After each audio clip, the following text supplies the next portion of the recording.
Čau visiem! Mani sauc Ieva, un šodienas eksperiments būs saistīts ar akustiku. Tajā mēs ne tikai dzirdēsim mūziku, mēģināsim to arī saskatīt.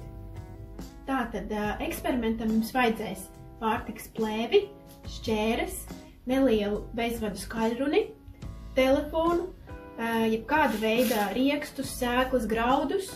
Es izmantoju krāsainas putoplastu bumbiņus un mandeles. Un jebkāda veida bļodu, kurā mēs varam iekšā ielikt tumbiņu. Tātad vispirms mums jāieliek skaļrunis ir bļodā un jāpārvelk pāri pārtikas plēve un jānostiep stingri.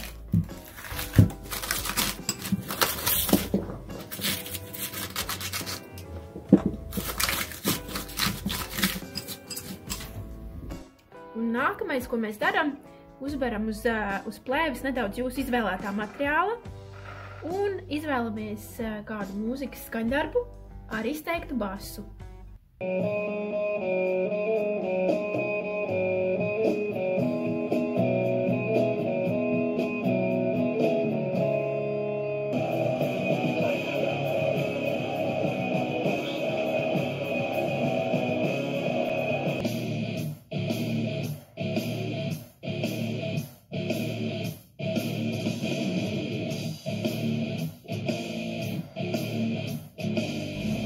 Tātad tas, ko jūs redzējāt, bija skaņas viļņu vibrācija, kas spēja iekustināt fiziskus objektus.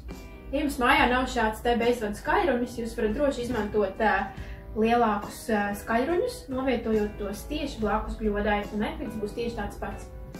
Es ceru, ka jūs izbaudījāt šo video, izmēģiniet mājās un uz drīzu tikšanos Hāzirhantas centrā.